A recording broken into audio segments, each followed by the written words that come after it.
Hi guys, today I'm going to show you how to make a frog. As always, you can come up with your own ideas. If you want to make a frog a different way than Geveret Fladwood, that is totally fine. Use your imagination, get creative, and shoot me a picture because I would love to see what you guys come up with too, because sometimes you guys have better ideas than I do. A lot of times you do.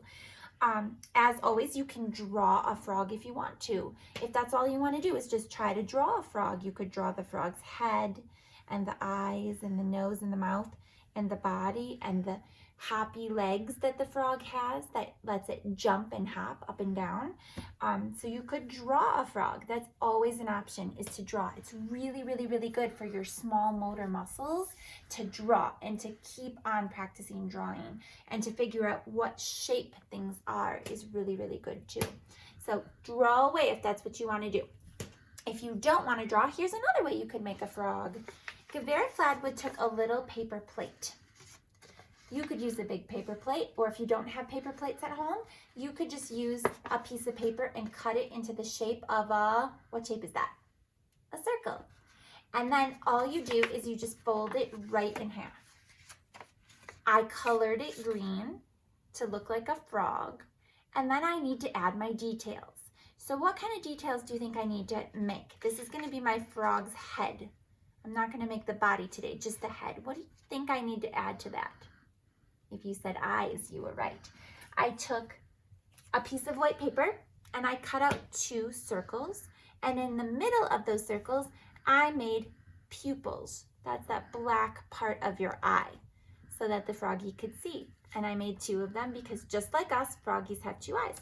And then I can take my tape or my glue or a stapler, however I want to do it, and I can tape my eyes to the back of my plate so it looks like Froggy's kind of looking like this. So see, Froggy's eyes are kind of like looking out of the plate. Oh, I'm gonna move this up just a little bit so he can see. There, now Froggy's looking. Now I want to add something to the inside of his mouth to help him catch all those bugs. What was it in the book that we read that helped that froggy catch all those bugs? Do you guys remember? His tongue, right? So all I did was I cut a strip of paper into like a rectangle shape. Remember, 2 long sides and 2 short sides. And then I colored it red, and then I folded it up so that when I unfolded it, it kind of comes out like a big long sticky tongue. And then I could do what I did before, and I could tape or staple or glue that tongue right inside. I'm gonna use a little bit more tape for the eyes too, so they really stick for me because they're kind of wobbling around. So you could stick that tongue right inside, and then if you wanted to, you could use a black crayon or a black marker to make little froggy nose on the top, and you have a little froggy plate.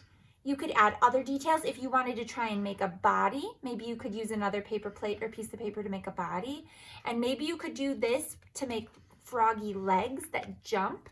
Maybe you want to cut rectangles and color them green and then fold them, and you could make 4 froggy legs that help him jump. You could do whatever you want.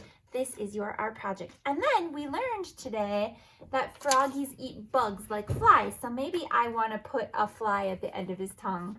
I could take a piece of paper and I could draw a fly. I'm not really sure how to draw a fly, but if I look at this picture of a fly, it helps me. So you might want to have a grown-up in your house help you search up pictures of flies or other bugs.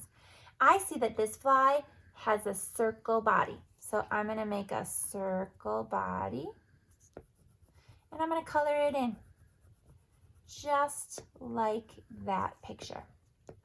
And then I noticed that this fly has 1 wing and 2 wings, and they're also kind of in the shape of a circle, and they're coming off of the fly's body. So I'm going to make 1 wing on this side, and then I'm going to make another wing on this side of his body. And then I'm going to give him some eyes on the top and some pupils in the middle.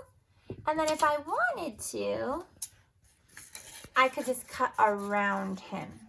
If it's too hard to kind of cut on the lines, I can always cut around him. And then I'm going to use my tape or my glue or my stapler, whatever you have at home. And I'm going to tape him to the end of Froggy's tongue so he has a fly that he can eat with his long sticky tongue. And then you could play with your Froggy. You could even give him a name if you wanted to. So that is the art project for today. Bye, guys.